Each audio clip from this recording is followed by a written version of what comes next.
Zora Thorne, what did I tell you about the pavilion seating? The woman's voice sliced through the hum of the cafeteria like a jagged blade. Her designer pumps struck the polished marble with the rhythmic finality of a gavel. Mrs. Gable, I'm sorry. Sorry doesn't scrub the floor, girl. Mrs. Gable reached down and clamped a hand onto the 13-year-old's shoulder, digging her manicured nails into the blazer's wool. These tables are reserved for the legacy families. People who actually contribute to this institution, not the optics fix leftovers. You belong in the back with the rest of the outreach projects. She jerked Zora upward. The girl's tray slid, tilting precariously before slamming into the floor. A puddle of soup and glass shards blossomed across the white tile. A ripple of snickering traveled across the room like a virus. Please, Zora whispered, her voice trembling. My dad pays the same as anyone. Your father. Gable sneered, leaning in close enough for Zora to smell her peppermint breath. He probably checked a box on a government form to get you through the gate. Now move before I call the dean and have your special consideration revoked. In the doorway, a man stood frozen. A brown paper bag was clutched in his hand, the grease from a sandwich beginning to seep through the bottom. Caleb Thorne felt the air leave his lungs. He watched his daughter, the light of his life, shrink into herself and begin to shuffle toward a dark, windowless corner of the hall. Caleb Thorne sat in his high-rise office in the heart of the Capitol. His desk was a graveyard of legislative drafts and federal audits. The heavy glass nameplate on his desk caught the morning light. Director of National Education Policy. He had been in the seat for 4 months. 4 months of trying to steer a sinking ship. 4 months of believing he could legislate equality from a leather chair. A notification pinged on his encrypted tablet. Zora's 13th birthday. Caleb leaned back, rubbing his temples. 13. When did that happen? He tried to recall their last real conversation. It had been snippets, texts about homework, a good night shouted through a closing door as he hopped on a late-night conference call. Zora was always so resilient. I'm fine, Dad. Save the world, I've got this, she'd say. He looked at his screensaver. Zora on her first day at Ethelgard Preparatory. She looked like a miniature revolutionary in her pleated skirt, her eyes bright with the promise of a world-class education. He'd spent $50,000 of his savings to put her there. The brochure had promised a global community of scholars. It showed children of every background holding hands under ancient oaks. After Zora's mother passed away 3 years ago, Caleb had promised he would give her a fortress of a life. Ethelgard was supposed to be that fortress. Sir, the undersecretary is on line 1, his assistant buzzed. Caleb looked at the photo of his daughter again. Something felt hollow. Cancel it, he said. Sir. Reschedule the entire afternoon. I'm going to see my daughter. The drive out of the city was a blur of gray concrete turning into lush, rolling greens. Caleb turned off his work phone, a rare act of rebellion, and let the silence of the car settle over him. He stopped at a small deli 3 miles from the campus. It was a place he and Zora used to frequent when things were simpler. He bought 2 roasted chicken sandwiches with extra sprouts, the way she liked them. Big day? The shop owner asked. My daughter's birthday, Caleb said, forced to realize how long it had been since he'd said those words aloud. She's a good kid, the man nodded. Hard to find those in the prep school crowd. Caleb drove the rest of the way with a nagging pit in his stomach. He'd been so busy trying to fix the system for millions of nameless children that he hadn't checked the foundation of his own home. He pulled into the Ethelgard gates. The school was a masterpiece of Victorian architecture, and gate-kept secrets. He didn't use his federal credentials at the security kiosk. He just handed over his driver's license. Caleb Thorne, parent. The receptionist gave him a dismissive glance and a yellow sticker that read visitor. As he walked the halls, the atmosphere shifted. The walls were lined with portraits of founding fathers. A monochromatic lineage of privilege. The air felt heavy, like a museum where the oxygen was being rationed. He reached the cafeteria, expecting a celebration. He expected to see Zora surrounded by friends, laughing over a birthday cupcake. Instead, he pushed open the heavy oak doors and felt the world tilt. He saw Mrs. Gable's hand on Zora's arm. He heard the word charity. He saw the tray hit the floor and the way the other students, the global scholars, filmed the humiliation on their gold-plated phones. The paper bag slipped from Caleb's hand. It hit the floor with a dull thud. Caleb didn't rush in. Not yet. A cold, surgical fury took hold of him. He realized that if he stepped in now as a father, it would be his word against a prestigious institutions. He stepped back behind a heavy stone pillar, his hand steady despite the roar in his ears. He pulled out his phone. He didn't call security. He didn't call his office. He hit record.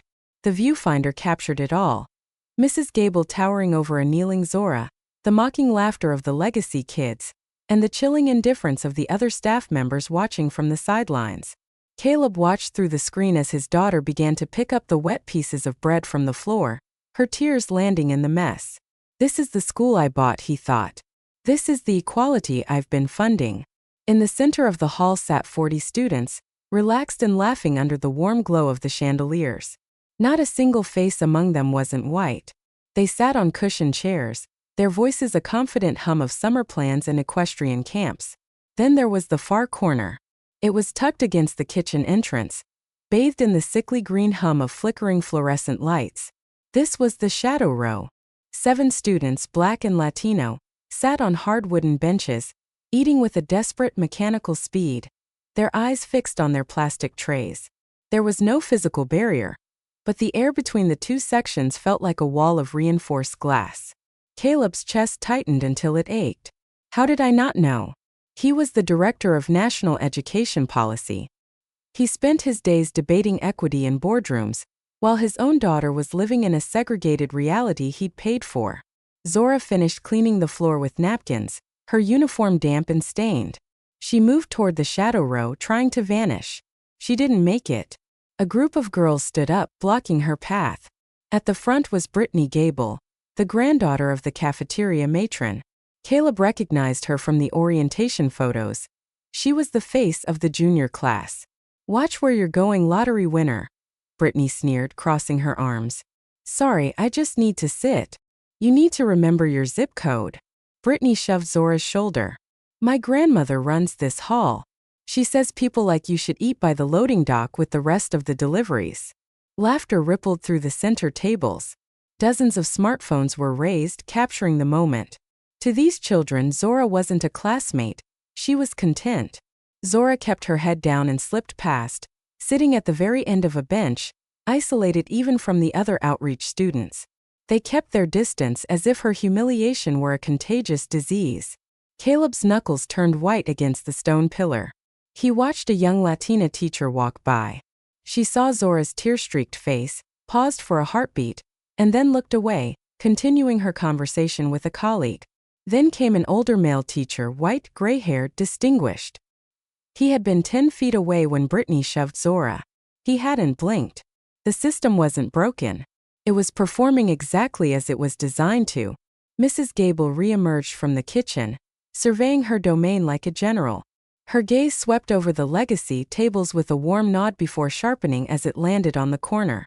She marched over, her sensible shoes clicking with the authority of a warden. Zora Thorne. Zora flinched. Yes, ma'am. Did you try to sit in the pavilion again? I thought maybe today. You thought wrong. Mrs. Gable reached down and grabbed Zora's chin, forcing her head up. How many times do I have to explain the order of things? These tables are for families who contribute. Real families. Not diversity quota experiments. My dad pays the same tuition. The slap echoed like a gunshot. It wasn't hard enough to leave a permanent bruise, but it was hard enough to sting. Hard enough to silence the room. Hard enough to establish total dominance. Mrs. Gable leaned down, her face inches from Zora's. Don't you dare talk back to me. Your kind gets in here through pity and paperwork. You want a seat at the big table? Tell your father to donate a library wing. Until then, you eat where I tell you to eat. Zora's lip trembled. She bit down on it, fighting the sob that was clawing at her throat. Caleb's vision blurred with a hot, red haze. He started to step out, then stopped. No, not yet. Get it all. Make it undeniable. A boy nearby, maybe 13, raised a tentative hand. Mateo, Caleb whispered to himself, remembering the name from a school roster. Mrs. Gable, please, can I get more water? The woman didn't even look at him. You had your refill during the designated window. Sit down. But I have practice after this. I'm really thirsty. I said sit down. Gable's voice cracked like a whip. You outreach students get one refill. One. If you can't manage that, bring a bottle from the tap at home. The boy slumped back, defeated. Seconds later, a white student walked to the fountain, filled a gallon-sized jug and walked back. Mrs. Gable watched him pass and offered a thin, polite smile. Minutes later, a black girl stood up to throw away her tray, heading for the nearest bin. Mrs. Gable materialized in front of her like a gargoyle. Not that one. Scholarship students use the bins by the service exit. But that's all the way across the, did I stutter? Back door. Now, before I write you up for insubordination. The girl turned and walked 50 yards out of her way to throw away a piece of plastic. Caleb looked at his phone timer. 17 minutes of footage. 17 minutes of systematic, cold-blooded cruelty. Mrs. Gable walked to the center of the room. She clapped her hands twice sharp, commanding, "Attention! Everyone look at me." The room fell into a deathly hush. I want to remind you all of the standards of Ethelgard Preparatory. This is an institution built on excellence and tradition. She gestured to the center tables. These families have built this school. They deserve premium treatment. They are the backbone of our history. She turned and pointed a jagged finger directly at Zora. And then there are those who are here because the government forces us to hit a number. Because we have to check boxes to keep our grants. But make no mistake. There is a hierarchy here. There is an order. She walked back to Zora's table, standing over her like a shadow. Some people think they are equal to students whose ancestors built these walls. But they aren't, are they, Zora? Zora stared at her lap, her voice a broken whisper. No, ma'am. Louder. So the whole room can hear you. No, ma'am. Tears splashed onto Zora's skirt. That's right, Mrs. Gable said, patting Zora's head with a mock motherly touch that made Caleb's skin crawl. You aren't. And you never will be. Caleb Thorne stopped the recording. He tucked his phone into his pocket. The director was gone. The policymaker was gone. There was only a father left and he was done watching. Caleb stepped out from behind the heavy stone column, his fingers trembling as he slid the phone into his jacket pocket. The screen was dark, but the microphone was live, drinking in every vibration of the room's toxic atmosphere. He walked across the cafeteria. His footsteps, once ignored, now seemed to echo like thunderclaps. Conversations died. Students looked up from their salads and phones, sensing a shift in the room's pressure. There was something in Caleb's eyes, a cold, shimmering stillness that made the air feel thin. He reached the shadow row and placed a hand gently on Zora's shoulder. She flinched, then looked up. Her eyes went wide, swimming in a sea of red-rimmed exhaustion. Dad! The word was a fragile bridge between relief and absolute terror. She was happy he was there, but she knew the rules of this place better than he did. She knew that his presence was a violation of the order they had beaten into her. Hi, baby, Caleb said, his voice a low, controlled hum. I brought you lunch. The good kind. Mrs. Gable noticed the intrusion. She turned, her heels clicking a sharp staccato as she marched back toward the corner. Her face shifted from professional annoyance to pure, concentrated vitriol. And who might you be? Caleb looked at her. He didn't just see her. He memorized her. He etched the line of her mouth and the coldness of her eyes into his mind. This was the woman who had slapped his daughter. I'm Zora's father, Caleb said, his voice level. And we are going to discuss exactly what you've been doing to my child. Mrs. Gable's eyes narrowed.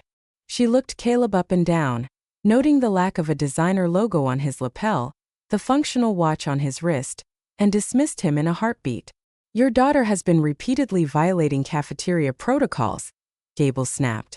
She refuses to follow simple instructions regarding the designated seating arrangements. Seating arrangements? Caleb's voice stayed quiet, which only made it more menacing. You mean segregation? The word hit the room like a physical blow. Gasps rippled through the nearby tables. Mrs. Gable's face flushed a deep, ugly crimson. How dare you? This is about maintaining the standards of the families who fund this institution. Your daughter sits where the outreach students sit. That is Ethelgard policy. My daughter is not an outreach student, Caleb replied. I pay her tuition in full. Every cent of the $50,000. Mrs. Gable let out a sharp, mocking laugh that made the legacy students join in. Sure you do. And I'm supposed to believe a man in a department store suit who drives a 10-year-old sedan is writing those checks? Please. You probably lied on your financial disclosure just to get her in the door. Zora tugged at Caleb's sleeve, her voice a frantic whisper. Dad, please. Let's just go. I'll be fine, just... Please don't make them mad. He squeezed her hand, his heart breaking at the sight of his fierce girl reduced to begging for her own invisibility. Not yet, baby. Gable stepped closer, invading his space, her finger hovering near his chest. Listen to me. I don't care what story you told the admissions office. In my cafeteria there is a hierarchy. Premium donors get premium treatment. Your kind gets what's left over. If you don't like the view from the corner, there's the door. Your kind. Caleb's jaw tightened. Oh, don't pull the race card with me. Gable rolled her eyes. I'm talking about income. About contribution. About people who actually matter to this school's survival versus people who are here to fill a quota in the brochure. Is there a problem here, Patricia? A man in his late 50s approached. Headmaster Julian Graves. He walked with the practiced gait of someone used to being the most important person in any room. He didn't look at Zora. He didn't look at the spilled soup on the floor. He looked at Caleb with an expression of weary condescension. This man is disrupting the meal service, Julian, Gable said, her voice shifting to a victimized trill. He's harassing the staff and making baseless accusations. Graves turned to Caleb. Sir, I'm going to have to ask you to leave the campus immediately. I'm asking why my daughter is being segregated and physically assaulted, Caleb said. Segregated. Graves' voice dripped with artificial patience. That is a very serious allegation. Do you have a shred of evidence to support that? Caleb patted his jacket pocket. I have more than a shred. Graves' expression hardened. Then I suggest you take it to a formal meeting. Right now you are trespassing. Leave or I will have security remove you. I have a right to be here as a parent. You have a right to follow our code of conduct, Graves interrupted. Your escalating tone is creating an unsafe environment for our students. Mrs. Gable smirked, bolstered by the headmaster's arrival. Do you know how many calls I get from parents? They pay premium prices. They don't want their children sitting next to charity cases. That corner has the same four walls as the rest of the room. If your daughter feels excluded, that's a personal problem, not a school problem. Zora was shaking now, her tears silent and heavy. Actually, Graves added, she isn't going anywhere. It's school hours. Students cannot be removed without a 3-day notice and administrative approval. I'm her father, Caleb said. I'm taking her home. Now. Not without the proper forms. And given your hostile behavior, Graves signaled to 2 large men in navy uniforms who had just entered the hall, I think a cooling-off period is mandatory. Security, please escort this gentleman to the gate. The guards moved in. They didn't ask questions. They grabbed Caleb's arms with a force designed to intimidate. Get your hands off me, Caleb said, his voice dropping to a dangerous register.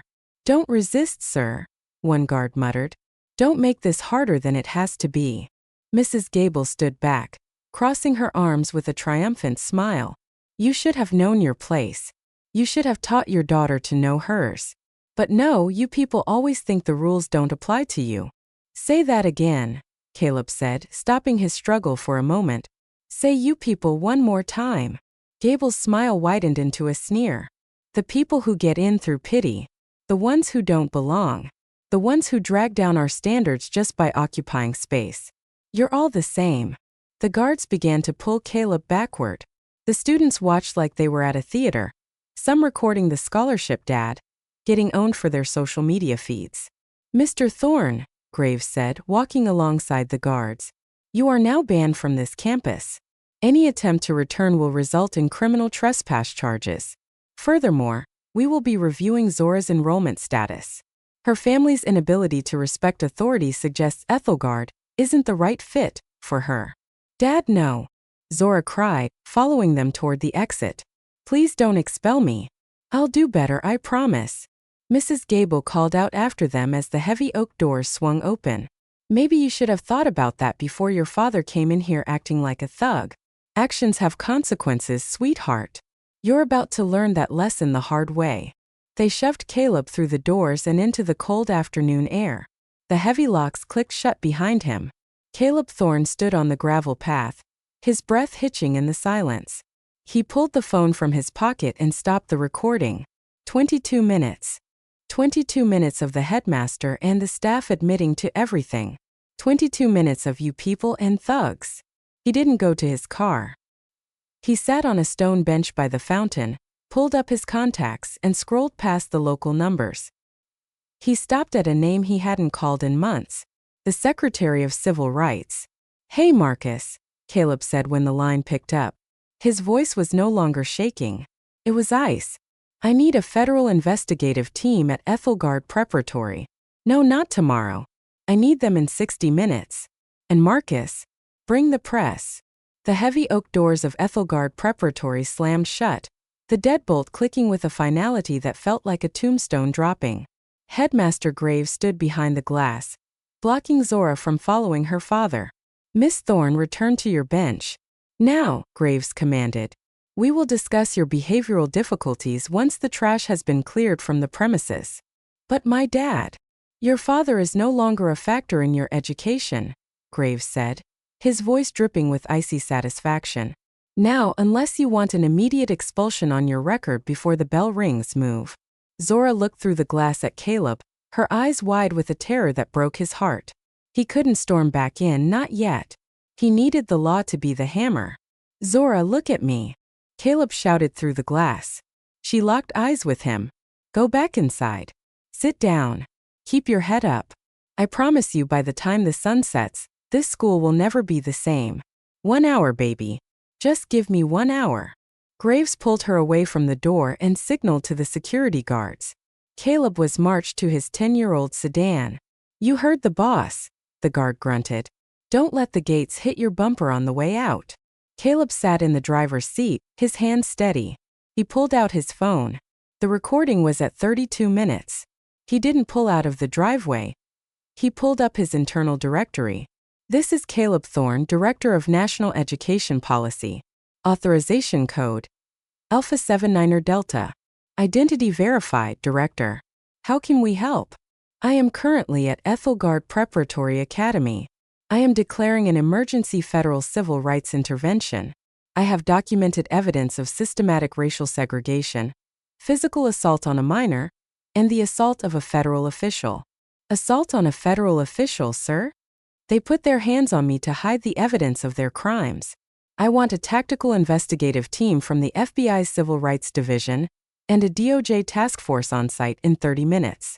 Coordinate with the governor's office. Cut their state tax exemptions immediately. I'm holding the line. Understood, Director. Mobilizing now. Caleb made 4 more calls. The White House counsel, the Secretary of the Treasury, and 2 major news networks. Then he put his car in gear, drove exactly 1 block away, and watched the gates through his rearview mirror. Inside the cafeteria, Mrs. Gable was radiant. She clapped her hands, commanding the room's attention. Attention, everyone. Let this be a sobering lesson, she announced, her voice echoing off the vaulted ceilings. She pointed a manicured finger at Zora, who sat alone in the flickering light of the back corner. That girl's father just learned that Ethelgard has standards. He has been permanently banned, and Zora's enrollment is currently being terminated for parental misconduct. A few of the legacy students cheered. Brittany Gable laughed, filming Zora's tear-stained face. Bye-bye, outreach girl. Hope you like public school. Headmaster Graves joined Mrs. Gable near the center tables. They weren't even hiding it anymore. Graves pulled out his tablet. I'm drafting the expulsion letter now. Hostile family environment and threat to student safety. It'll be airtight. Good, Mrs. Gable smirked. I want her locker cleared by 3 o'clock. They shared a look of mutual triumph. A high five between 2 adults who had successfully crushed a 13-year-old spirit. Then the floor began to vibrate. Whump, whump, whump. The rhythmic thrum of heavy rotors rattled the cafeteria windows. Students scrambled to the glass as a black, unmarked helicopter descended onto the pristine soccer fields. Then came the sirens. Not just one but a chorus. A fleet of black SUVs and armored sedans tore through the front gates, ignoring the security kiosks. Doors flew open. Men and women in windbreakers with FBI and DOJ emblazoned in bold yellow across their backs swarmed the lawn. Behind them, news vans skidded to a halt, cameras already perched on shoulders. The cafeteria doors didn't just open, they were breached. 15 federal agents entered the hall with military precision, flanking the exits. A lead agent held up a gold shield. FBI. Nobody moves. This is an active federal investigation into civil rights violations and misappropriation of federal funds. Headmaster Graves? Mrs. Gable? You're coming with us. Gable's face went the color of curdled milk. Investigation? This is a private institution. You have no right. Ma'am, the agent said, his voice like iron. Move. Now. They were escorted to the headmaster's office. The agents had already seized the server tower and several filing cabinets. Sitting in Graves' high-backed leather chair, his feet crossed on the mahogany desk, was Caleb Thorne. He looked different now. The cheap suit seemed to fit like armor. The 10-year-old sedan was forgotten. You. Mrs. Gable shrieked. Get out of that chair. Security. The security guards who put their hands on me are currently being processed for assaulting a federal official, Patricia, Caleb said, his voice dangerously calm. He reached into his pocket and flipped open a leather credential case. The gold seal of the United States Department of Education shimmered. Caleb Thorne, Director of National Education Policy. Graves made a sound like a dying engine. He collapsed into a guest chair, his knees giving out. Let's watch a movie, Caleb said. He tapped a key on Graves' laptop. The massive wall monitor flickered to life. The video was high definition. It showed Mrs. Gable's hand connecting with Zora's face. It captured the "you people" comments in crystal clear audio. It showed Graves standing by, smiling, while a child was humiliated. I didn't. That's out of context, Gable stammered, her eyes darting toward the FBI agents. Which part? Caleb asked, leaning forward. The part where you segregated children based on their contribution? Or the part where you admitted on camera that you only used diversity for the brochures? Caleb stood up. He looked 10 feet tall in the small office. As of 5 minutes ago, Ethelgard's federal funding has been frozen. That's $14 million gone. By tomorrow, your accreditation will be under review for civil rights violations. And as for you too, he looked at the lead agent. Agent Miller? Read them their rights. Especially the part about the felony assault on my daughter. Wait! Gable screamed as the handcuffs ratcheted shut around her wrists. Please! We can fix this. Caleb didn't even look at her. He walked past them, out into the hallway, where Zora was standing, surrounded by confused and frightened students. He didn't say a word. He just opened his arms. Zora ran into them, sobbing, but this time the weight was gone. I told you, baby, he whispered into her hair. Everything changes today. I didn't know who you were, Mrs. Gable whispered, her voice cracking as she stared at the federal badge. If I'd only known. If you'd known, you would have what? Caleb Thorne leaned forward, his eyes like flint. Treated my daughter like a human being? You only would have shown her dignity because her father has a title. That is the very definition of the rot in this building, Mrs. Gable. Agent Miller stepped between them, his expression impassive. Patricia Gable, Julian Graves, you are both under arrest for multiple violations of federal civil rights law, specifically Title VI of the Civil Rights Act. You have the right to remain silent. The color drained from Gable's face. The arrogance that had fueled her for 30 years evaporated, replaced by a raw, shivering terror.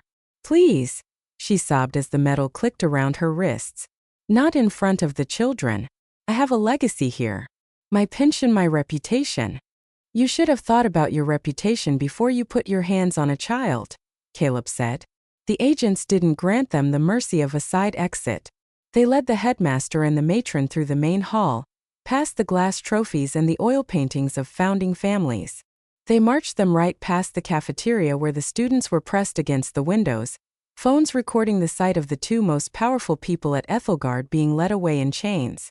The video was trending before the police cruisers even cleared the gates. Within 20 minutes, the campus was under federal lockdown. Deputy Director Maria Vance arrived in a motorcade, her face set in a grim mask of professional fury. "The building is secure, Director Thorne," she said. "Federal monitors are stationed at every exit. The emergency assembly is ready."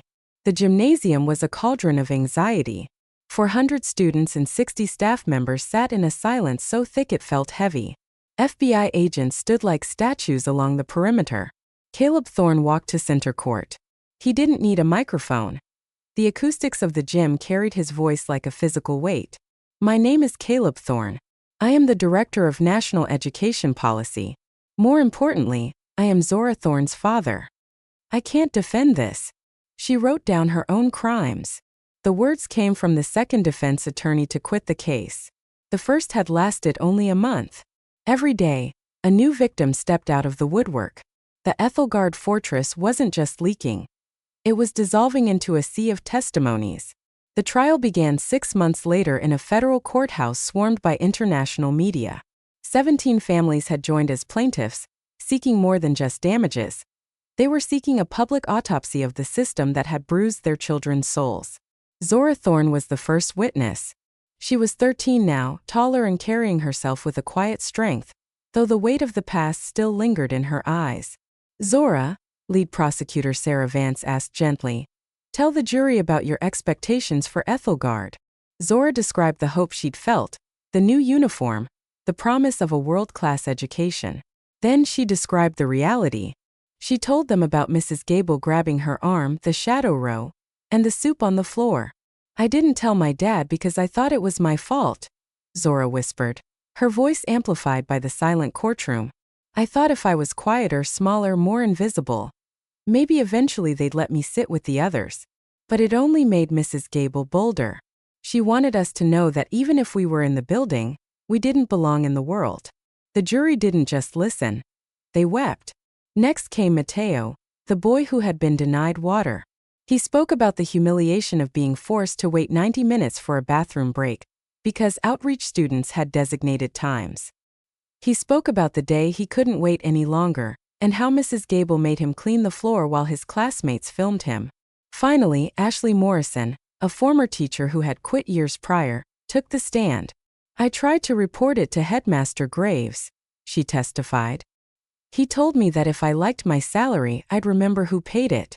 He told me the diversity kids were renting space, but the legacy families owned it. I've regretted my silence every day since."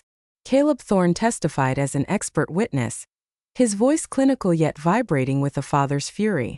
He explained the internalization of inferiority, how systemic segregation at a young age stunts cognitive development and creates a lifelong sense of unworthiness. "My daughter wanted to disappear," Caleb told the jury. "She didn't want to die. She just wanted to stop taking up space that she had been told she didn't deserve. That is the ultimate crime of Ethelgard." The defense called no witnesses. There was no defense for 32 minutes of high-definition cruelty. The verdict: guilty on all counts. The sentencing: Patricia Gable, 5 years in federal prison, no possibility of early release. A lifetime ban from working with minors. $1.2 million in personal restitution. Julian Graves, 3 years in federal prison, a lifetime ban from educational administration. $800,000 in restitution. Ethelgard Academy, liquidated. $30 million in settlements paid out to the victims. The school didn't just close, it was reborn. Firing the entire staff, the federal board hired Dr. Jennifer Washington, a veteran of the civil rights movement. Within a year, the shadow row was gone. The cafeteria was gutted and turned into an open-concept community space. 8 months later, Congress passed the Educational Equity and Transparency Act, colloquially known as Zora's Law. Mandatory demographic reporting. All private schools receiving any federal funding must report discipline rates and resource allocation by race and income. The federal hotline, 1-800-ZORA-LAW, a 24/7 anonymous reporting line for students experiencing discrimination. The Shadow Row audit. Immediate loss of accreditation for any school found to be practicing informal segregation. Netflix's documentary, Lunchroom Justice, became required viewing in every education program in the country. The footage of Caleb Thorne standing in that cafeteria became the cautionary tale that kept administrators awake at night. Zora Thorne stood at the podium in the newly named Justice Hall. She was 15, the valedictorian of her class, and had already received her early admission letter to Harvard. She looked out at the audience. Her father sat in the front row, his eyes bright with pride. 3 years ago I sat in that corner, Zora said, pointing to the spot where the shadow row used to be. I wanted to be invisible. I thought that was the price of my education. But my father came to bring me lunch, just a simple turkey and Swiss sandwich, and he realized I was living in a nightmare. The room was silent. He could have just moved me to another school. He could have made the problem go away for me. But he chose to make it go away for everyone. Because justice isn't a private luxury. It's a public necessity. The applause was thunderous, but Caleb didn't clap yet. He stepped onto the stage and took the microphone. He looked at the parents in the room, the ones who had been silent 3 years ago and the new ones who had joined since the transformation. I failed Zora for 7 months, Caleb said. I trusted the brochure. I trusted the prestige. My message to you today is simple. Don't trust the promises. Trust your eyes. Go to your child's school unannounced. Sit in their cafeteria. Watch how the adults talk to the children who don't have powerful last names. If you see something that makes your stomach turn, don't walk away. Record it. Report it. He held up his phone, the same one that had captured 32 minutes of history. The silence is over, Caleb said. And we are never going back to the corners. As father and daughter walked off the stage together, the sun caught the new plaque by the entrance. It didn't list donors or founding fathers. Simply read. Equality is the only standard. Everyone belongs at the center table. 3 years ago, I witnessed an injustice that left me completely paralyzed. Caleb Thorne told the sea of waiting news crews, his voice carrying over the rapid fire of camera shutters. Today I am not speechless anymore. And frankly, none of us should be. He looked directly into the center lens of the closest broadcast camera. When you see something wrong, speak. When you see cruelty dressed up as tradition, act. When you see children suffering in the margins, become the adult they need to pull them into the light. He squeezed Zora's hand. My daughter taught me what real resilience looks like. She didn't just survive this institution. She thrived in spite of it. She transformed her deepest humiliation into a power that changed federal law. Every single child deserves that chance. The cameras captured every word, every shift in the wind, every ounce of their shared defiance. This footage would cycle through every news network and flood social media algorithms. It was a story that wouldn't fade away because it couldn't. Because there were still thousands of children who needed a rescue, waiting for adults who refused to look the other way. Caleb and Zora walked to the car and drove away from the campus, the gilded cage where her nightmare had started, but also the ground zero where justice had rebuilt hope from the ashes. As the stone gates faded in the rearview mirror, Zora looked over at her father. Dad, do you think we actually changed things? Caleb kept his eyes on the road, a tired but genuine smile touching his lips. Yes, we did. But not enough. Not yet. Zora nodded, her expression hardening with a quiet, fierce determination. Then we keep going. We keep going. The car disappeared down the tree-lined highway, driving toward whatever battle came next. Toward more fights, more hard-won victories, and more children waiting to be saved. Because one disrupted lunch hour had changed the trajectory of a nation. One father had refused to swallow the silence. One daughter had refused to accept her own invisibility. One single moment of courage had shattered decades of institutional cruelty. Now it is your turn. Let this story be the spark. Let it ignite the conversations people are too polite to have. Let it make your community uncomfortable. Let it force a brutal, honest examination of the walls built around us. If you are moved by narratives where the powerless reclaim their voice and systemic wrongs are made right, share this message. Follow the movement. Subscribe to Gritty Justice Stories, and be the witness who refuses to look away. But most importantly, look in the mirror and answer these questions with absolute honesty. Where are the Patricia Gables in your own community? What quiet, polite segregation exists in your schools and neighborhoods that everyone has simply agreed to ignore? When you witness an injustice against a child, whether it's a harsh word, an unfair rule, or a systemic exclusion, what will you do? Will you lower your head, walk past and let it continue? Or will you be the person who stops, stands your ground, and changes everything? Your answer matters. Your choice matters. Your courage matters. Because somewhere right now a child is sitting in a corner eating lunch alone and believing with their whole heart that they deserve to be there.